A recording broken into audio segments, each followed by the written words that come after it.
Right, so we are heading to Justin's parents' house right now. I'm really excited, and I can't wait to give them the nice little award that we have for Justin. I'm excited to meet his mom and to see his dad John again. It's been a couple of years since we've been able to see each other, so it'll be good to catch up, have a little conversation, and to record the message to the community. Justin was really very special to this community. For me, he was the first face, one of the first faces actually, that I saw as a fundraiser when I started 10 years ago. He was super welcoming, and he was the official, unofficial Stollery kid that we had back then when there was only maybe 50 of us at Mercer Tavern. So getting to know him over the years and was a real treat for me. You know, he would volunteer at a lot of the events. I think his favorite was Expo, when we would have the auctions there, because then he could just sit and greet everybody as they showed up. So he was really special, like to all of us for sure, and deeply, deeply missed. He would have been celebrating his 10-year of fundraising with us all. So it's bittersweet, but it's going to be a great conversation today, and I'm looking forward to it. Looking forward to seeing him.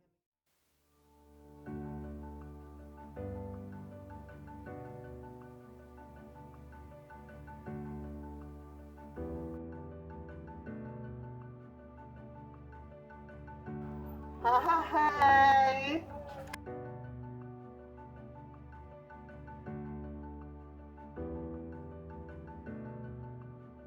Well, I'm John, Justin's dad, and then this is my lovely wife, Jenny, Justin's stepmom. I'm Jenny. My name is Dominic. Dominic. He's the youngest. The youngest. Yes. I'm Gemini. Hello, everyone. I'm Emily. I'm I'm the second youngest. I'm Gabe. Yes, and his name is Gabriel. He was great. He went through a lot of trials through his life, but he never let it come down. If anyone that met him will even say, if I went through 1/3 of the stuff he did, I'd be very bitter, but he never was. He always had a smile. He always wanted to help. He always wanted to be that guy that always made people smile, even with his corny jokes. Yeah. he was often like, as he got older, and he's often like, well, what should I do? I'm bored. What should I do? And we're like, volunteer. Do it. Go out and you can contribute, because that's what he really wanted to do, was to give back to a lot of people. He did a lot of work with the CPA as well, and when he got older, and things he never told us about either. Like, he started doing things that he just did it humbly, and we didn't find out till he passed and people reached out, which was shocking. Because Not surprising, but it was shocking, and it was like, why didn't you tell me this beforehand? I would have been so over the moon and over the hills and applauding him, but that wasn't Justin. Justin was humble, and he just wanted everyone to be happy. He loved doing things for Extra Life. I mean, always bragged to everyone, and he'd always send us the link, and we'd send it out to all our family and friends. Several times he did not make it the whole night just because of his conditioning, but it was always funny when he didn't, because then I'd be like, now I gotta go down and haul it all back. And he's just like, thank you. And he loved helping the residents all the time in his facility. He was a big help at gaming places, but he also taught the elderly people how to properly use their iPad. He was what they called the on-site IT support that was not getting paid. There's a perfect one.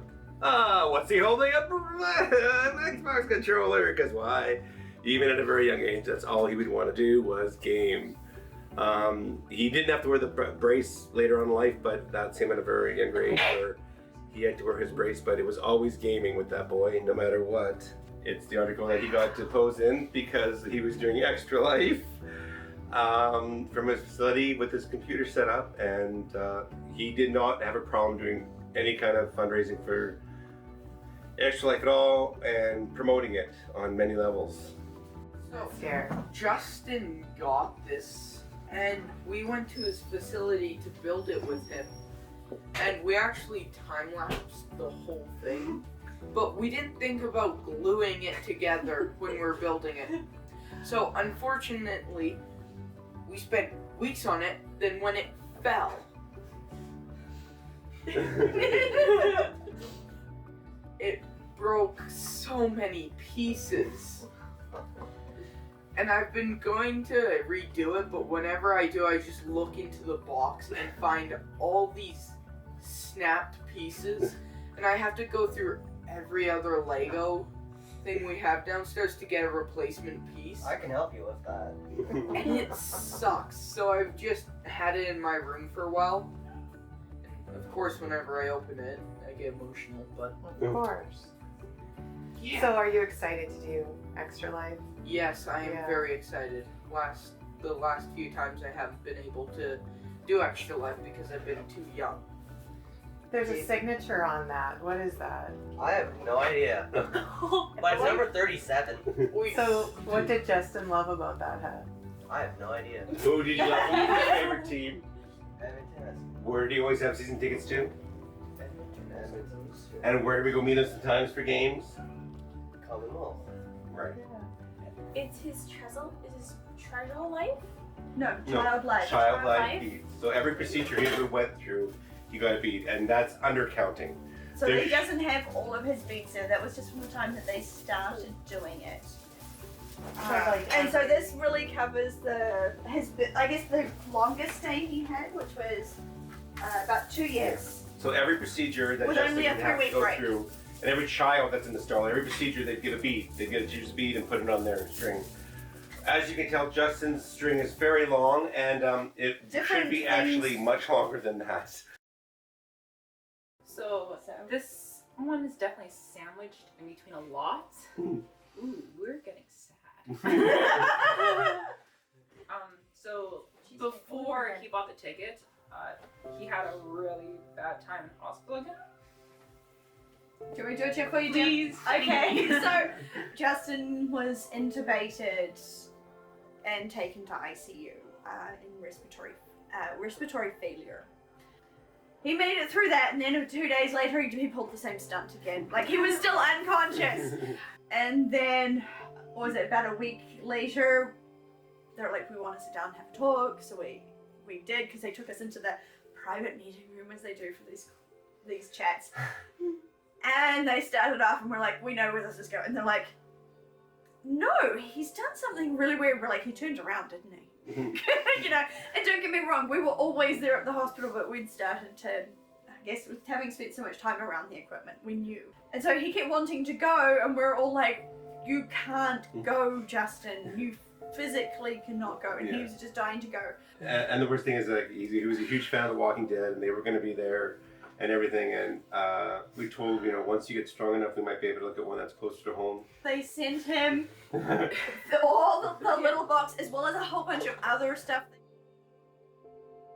This is about our son, Justin Malcolm I have Thomas no Cooper, who was born on February 3rd, 1995, and was a rambunctious little boy up until the age of 7, until he had spinal surgery, which left him unfortunately paralyzed. Justin had a genetic condition, neurofibromatosis type 1. What it does is it affects the nerves in the body. Often with people with NF1, they also have trouble clotting, but not as much as a hemophiliac, who usually don't clot at all. So they're kind of an in-between, which was the result of the spinal stroke.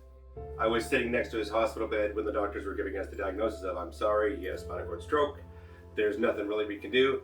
And I'm like, sitting there in shock as what do you do, what do you say? And Justin being Justin, the doctors leave the room and Justin grabs my hand and says, Dad, it doesn't matter. I love you and you love me, that's all that matters. And I just went, okay, time to lose it, and I started bawling. And he knew what to say, and I was so shocked at that time, because as a parent, I didn't know what to say. And this child, who was so young, knew what to say. And then, skip ahead roughly 5 years, he lost his stomach due to what's called a gastric volvulus. When your stomach flips and it chokes off the artery supplies, your stomach is fine with just one artery supply. But when his flipped, it choked off all 4 and ruptured inside him. So he was in the hospital in the ICU there for 2.5 months, and just in ICU, and then in the hospital for about 6 months after that. Throughout the majority of all of his days, he was MRSA positive, so he always had to be in isolation. So the video games saved his sanity, and then when he found out it was Extra Life up here and everything, he got really excited and he just wanted to be able to get more involved with it because it saved him. Literally, Oh. gaming saved him in his Yeah. mental health. But I was gonna say, when he got out, you know, he was like, Extra Life. And I remember having to do everything, but I also remember he was like 16 at the time. So then we did that Mercer event, and you had to stay with him for most of that because he was underage. My favorite things was Justin getting ready for Extra Life. We'd haul all this stuff down, get him set up, and every time he'd just turn and go, bye. And it's like, excuse me, I'm here. Don't I get like a coffee? Or he's like, no, bye, Dad. And it's like, but I just helped you do all this. Yeah, he'd say bye to you and then turn around to me and the others, he's like, you guys can stay. We're like, Because he knew it would get my goat every time. Every time.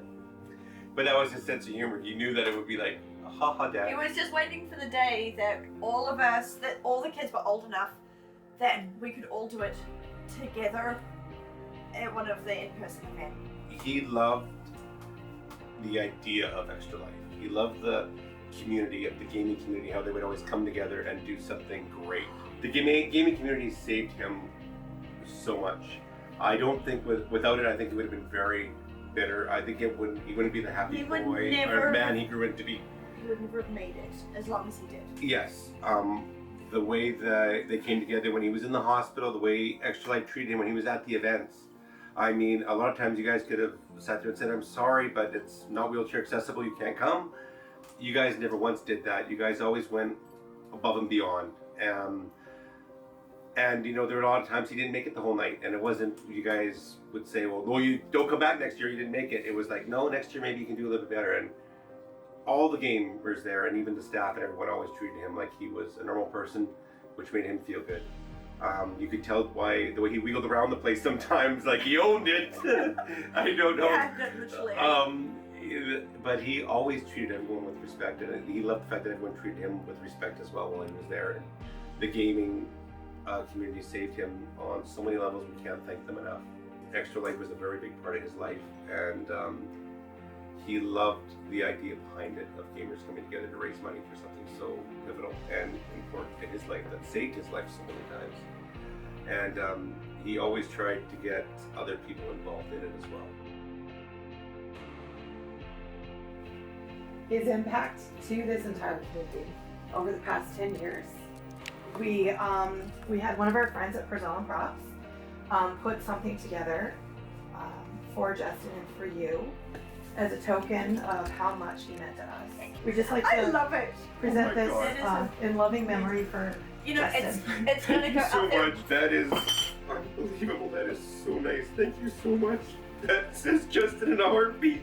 Thank you so much. That is so beautiful. So from all of us, you know, the guild and the community, So all the much. fundraisers. Here we The go. gaming community does for raising money for people in need like Justin and others. It makes a great. difference. It really. It does. It really does makes a make difference. huge And difference. you've saved so many children, not just physically but mentally. Their mental health as well. You've saved them so much.